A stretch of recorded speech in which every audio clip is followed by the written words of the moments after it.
lagi Dok, si Nepos fitnah Kak Lina. Enggak heran sayang. Tidak heran. Enggak heran. Sudahlah guys. Itu ya Pak Tuhi itu. Iya kacang hijau. Oh, benar. Bocah Milan ya. Ya. Enggak heran guys. Makanya memang begitu. Nepos itu memang begitu. Itu satu apa ya Dok itu udah ngomong. Udah enggak heran kalau kalian nanya Nepos itu tukang fitnah, tukang. Wes gak heran ya apa yang ngomongnya ke kalian ya. Kalian nggak perlu tanya ke dokter. Emang itu memang circle mereka emang circle begitu. Hobi. Hobi. Memutarbalikkan fakta ya kan wes podo kayak si Suneo kelakuannya 200 miliar dibanding buat dokter. Dokter sering live, kalian tahu lah yang sering nonton sama dokter kan kalian tahu dokter bilang permintaan 250 miliar tuh ganti. Nah kalau misalnya kalian nanya, Cak, yang bukti penjualannya dia Cak, yang 40 miliar iya itu ada nggak dibawa nggak dibawa ya? Oh nggak dibawa guys. Jadi, sebentar, entar lagi ya 15 kan udah datang kan itu? 15 menit aja live sebentar. Nanti kita habis ini udah ada pasien soalnya. Soalnya nanti dibilang ada pasien kita kan. Iya kan, jadi nggak apa-apa lah tempat pasiennya nunggu pasien dokter mah sabar banget nunggu di luar, sabar. Jadi gini ya guys ya, kalau kalian misalnya kecewa, kenapa dokter kok nggak ngomong itu di persidangan, nggak dikasih kesempatan buat ngomong. Kalau coba dokter dikasih kesempatan buat ngomong, dokter tuh kaget juga ditunjukin SPK opo. Gitu 800 juta orang ya yang transfer suruh nuntut ke dokter. Itu semua palsu, mana gitu. Kan gak ada yang diomongin itu dokter kan kaget loh. Apalagi itu ditunjukkan sesuatu yang dokter sendiri gak pernah lihat. Coba, kalian kaget gak? Di persidangan ditunjukkan sesuatu yang gak pernah lihat. Kalau memang misalnya kan sudah dibilang, ya Allah, Nepos, Fitri Salfitri, ya, Fitri Salfitri itu nama asli kamu ya, Fitri Salfitri, ya. Kalau kan kamu tuh yang bilang, dokter itu kalau nggak dibayar, dokter akan menjelekkan produk skincare tersebut. Ya kan, dokter laporkan kamu karena itu dugaannya fitnah dan pencemaran nama baik, kamunya mangkir. Ya kan, kok tiba-tiba muncul lagi nih si terdakwa Richard ngeluarin lagi nih Helwa. Emang Helwa ini apa gitu loh, kasusnya di kasus ini tuh apa? Oh, apakah Helwa ini dokter belain karena transfer 800 juta? Kan gak ada. Jadi dokter tuh pikirannya tuh gini, ini orang maksudnya tuh arahnya kemana? Sama seperti dia bilang dokter belinya kenapa enggak di official resminya. Ini kalian punya yang namanya baju dari brand Adidas misalnya, Aditit, nggak apa-apa lah ngomong Adidas kan itu kan brand juga ya Adidas. Atau kalian beli sepatu Nike, kalian belinya di toko biasa bukan toko official resminya. Kalau sepatu bisa komplain nggak sih? Bisa ini nggak bisa ya? Jam aja ya kali ya. Jam aja deh, jam Rolex misalnya. Nih jam Rolex ya misalnya ya. Berarti beli nih di toko di Mangga 2. Di toko di Mangga 2. Dia bilang kalau jamnya itu asli. Terus ada kerusakan nih jam Rolexnya. Dokter servis nih di toko Rolex aslinya, diterima nggak? Selama barangnya asli guys, itu pasti diterima. Nggak mungkin nggak diterima. Jadi dokter mau beli di Mangga 2 kek, mau beli di Swissnya kek, mau beli di bahkan mungkin kalau misalnya Richard jualan toko jam juga dokter belinya toko jam dia, beli jam di dia, nggak ada masalah. Iya kan? Terus masalahnya kenapa kalau misalnya ternyata nggak beli gitu. Nah, sekarang WT tuh belinya di mana? Si penjualnya Gerabah Shop ini pasti belinya di kamu. 1000% dokter yakin belinya di kamu. Kalau misalnya Gerabah Shop nggak belinya di kamu, berarti Gerabah Shop jual barang palsu dong. Maksudnya arahnya kan ke situ kan? Iya kan, Cat? Gitu, Cat. Arahnya barangnya ke palsu, ya kan? Gerabah Shop dituntut dong. Berarti kan dia menjual barang palsu kamu ke dokter. Kan? Hah? Oh, Pepsodent. Oh iya, Pepsodent. Apa kan dokter kan nggak ini si Viti itu kan jelas dia itu VTI itu jelas itu. Oh, Pepsodent aja deh, Pepsodent. Nah, Pepsodent. Tapi kan Pepsodent juga ada yang dipalsuin. Iya. Pastinya lah kalau barang-barang udah gede-gede kayak gitu mah ada yang dipalsuin juga. Kan banyak juga, iya. Atau kayak si siapa namanya itu produk yang dari Skintific, Originot, itu banyak palsunya. Itu banyak dan itu melaporkan. Skintific melaporkan, Originot pun juga melaporkan ada barang-barang palsu beredar di pasaran dilaporin. Nah, kalau Richard, sopo sing mau malsuin WT kamu, Cak? Emang kamu sebesar Skintific? Emang kamu sebesar atau G2G? Glad to Glow?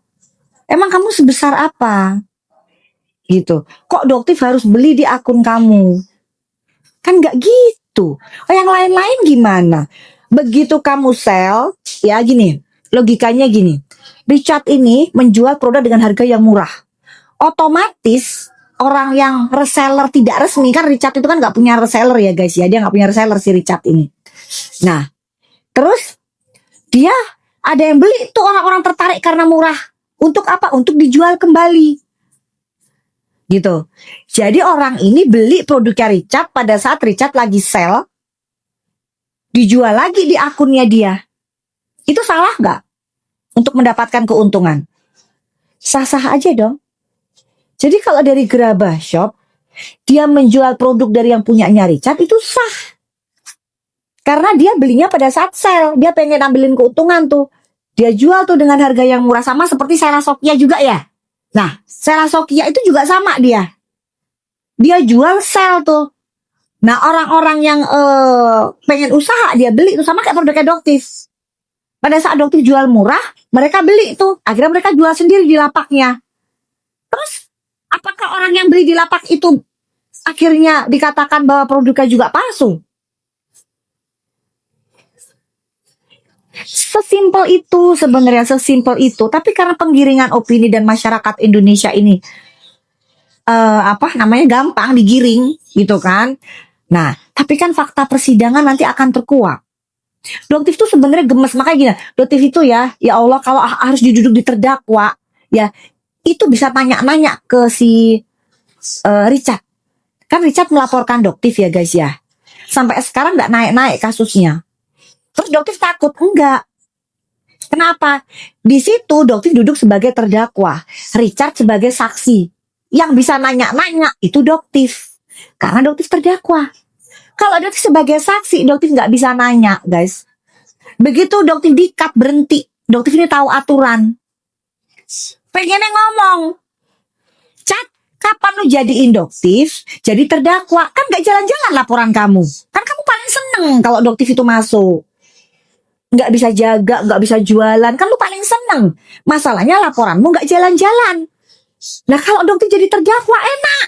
Cat, kon maksudmu apa, Cat? Kon fitnah-fitnah Doktif itu apa maksudmu? Itu ada kamu tuh niatnya apa? Enak banget. Nah kalau saksi ini cuma bisa, jadi gini yang mulia. Jadi betul itu menjelaskan begini, ini ada barang yang mulia pengen unboxing, nggak bisa. Udah. Termasuk Doktif bilang, nggak bisa yang mulia, saya harus unboxing tetap. Nah ya apa sih? Jadi pertanyaannya bilang gini, kok nggak selantap itu ngomongnya di pengadilan itu, Doktif itu selalu dipotong-potong. Gak bisa ngomong, cuma dikasih waktu kesempatan. Silahkan dokter berkata, menjelaskan produk ini. Ya kalau mau unboxing silahkan Doktif unboxing. Seneng. Ini mah enggak. Doktif bilang, boleh nggak yang mulia membuka ini apa? Nggak usah. Boleh nggak yang mulia kasih closing statement? Nggak boleh. Terus piye? Ayo, wong serba nggak boleh. Ya udahlah. Gitu. Terus harus ngotot, nggak bisa yang mulia, saya tetap harus berbicara yang mulia begini. Emang mau Doktif kayak ditegur kayak si pengacaranya itu? Kalau yang menurut Doktif ya maaf ya, yang ada bintang begini, bintang 1, bintang 2. Doktif tuh pengen ngomong, ada nggak bintang 4? Ada nggak lawyernya bintang 4? Emang di sini pameran bintang ya? Emang di sini mau apaan? Yang di sini kan yang berkuasa majelis hakim yang mulia, pengen yang tuh ngomongnya gitu. Tapi kan nggak boleh, kita kan ada etika. Benar, Doktif tuh pada saat ngomong begitu gini, sebentar yang mulia, sebentar lawyer. Di sini kan yang berkuasa kan majelis hakim yang mulia, ya kan? Anda mau ngomong bintang 7 juga nggak akan ngaruh. Yang ngasih keputusan itu yang mulia. Pengennya tuh ngomongnya, tapi ya nggak iso. Ayo. Jadi itu sebetulnya gede banget, nggak senang Doktif yang kemarin itu Cat, lu kan ngelaporin Doktif ya Cat ya. Udah cepetan lu kalau bisa jadiin P21. Doktif tuh pengen nanya ke lu. Gitu loh. Di posisi saksi tuh lo udah enak, udah bisa nanya-nanya. Makanya lu gemes deh. Gimana Cak, coba Cak, gimana caranya bisa nanya ke Richard? Ya jadi terdakwa, Richardnya jadi saksi. Barulah di situ Doktif bisa nanya. Banget, gak usah loh. Loh, kan dia kan lapor, dia paling senang aja daripada framing giring opini 200 miliar. Itu pun udah dikurangin sama dia. Doktif ngomong sama Ivan, itu kurang lebih kerugiannya 250 miliar, Van. Nanti dikasih ke yang namanya BPKN yang ngaudit. Duitnya pun bukan dikasih ke Doktif, dikasihnya ke BPKN. Di planter lah. Kalau Ivan misalnya cerita ke si siapa? Ivan cerita ke si Richard, ngomongnya, ya tuh lu ganti aja tuh kerugiannya, nanti bisa damai tuh 200 miliar. Nggak mungkin juga Ivan cerita, jadi gini ya dokter itu ini ke BPKN. Mana ngerti Ivan soal BPKN? Gitu. Makanya Doktif bilang kalau emang misalnya ini yang disampaikan oleh Richard itu benar, Doktif meminta 250 miliar untuk menyumpal mulutnya Doktif ini supaya Doktif itu damai. Ivan suruh ngomong. Ayo. Begitu Doktif bilang, pengacaranya siapa? Pengacara yang dulu siapa yang namanya Jeffrey menawarkan Doktif sekian miliar. Keberatan yang mulia, keberatan. Kenapa keberatan, Chat? Bang Jeffrey ya yang ngomong. Kalau memang Bang Jeffrey nggak pernah menawarkan, suruh Bang Jeffrey membantah. Suruh Bang Jeffrey membantah. Karena Bang Jeffrey tidak akan melakukan pembantahan. Karena kamu suruh dia. Kamu suruh Bang Jeffrey untuk memberikan uang sejumlah uang ke Doktif. Kamu minta tolong Bang Hotman untuk memberikan uang ke Doktif sebesar 50 miliar. Keberatan yang mulia untuk dibahas. Giliran Doktif bilang kasih aja tuh kerugian konsumen, balikin lagi aja tuh kurang lebih 250 miliar ke BPKN. Digiring. Enak kali ya mentang-mentang punya media besar, ya punya follower banyak. Ya. Fokus di WT yang nipu tomat busuknya kamu itu dibalikin dari awal juga. Udah Dokter Oki mana nggak ngomong? Ada nggak sih dulu rekaman yang Dokter Oki juga kan banyak tuh pada saat zaman dulu di Hotel Ascot, kan banyak tuh ada Dokter Oki apa siapa kan semua kan udahlah dok damai aja, ada tuh rekamannya tuh. Dokter bilang nggak mau lah, balikin aja tuh kerugian masyarakat baru damai. Ada itu jelas. Langsung si Dokter Oki bilang ya nggak mungkin. Nah iya perdamaian, ya bener ada lagu-lagu perdamaian gitu, ya kan? Betul, yang betul adalah fakta persidangan. Setuju fakta persidangannya. BPOM menerangkan bahwa memang terdakwa Richard melakukan relabeling, pengemasan ulang. Emang iya, benar. Betul, makanya santai aja Doktif. Richard yang kepanasan. Ini banyak sekali yang nanya, kenapa nggak boleh bawa HP? Kita jaga-jaga ya. Enggak. Pada saat itu yang nemuin emang, jadi enggak. Pada saat itu Bunda itu bilang, Doktif tuh nggak mau ketemu. Tapi Bunda bilang tenang aja, karena Doktif itu trauma. Kasusnya si Reza Gladys. Doktif itu nanti dikorbanin. Doktif bilang nanti diputar-putar ceritanya. Doktif nggak mau. Doktif takut. Ivannya pun ya juga khawatir. Sama-sama worry. Akhirnya Bunda bilang tenang aja dok, Ivan itu orangnya baik. Doktif tuh nggak mau ketemu aslinya, karena yang pengen ketemu itu bukan Doktif. Doktif nggak kenal Ivan kok. Doktif itu nggak kenal Ivan. Ya, ini ngomong ini ya, demi Allah ngomong ini Doktif ya. Doktif tuh nggak kenal Ivan, dikenalin sama Bunda. Nah, tapi Bunda Doktif sudah janji nggak mau sebutin namanya, gitu. Nah, Bunda ini tantenya si Ivan, paham nggak sih? Nah, pengen damai si Ivan. Kenapa si Ivan ini pengen damai? Karena tidak ingin urusan Richard ini mengaitkan usaha Holy Wing. Paham gak sih? Nah, kan akhirnya ngebuka kan? Akhirnya ngebuka kan?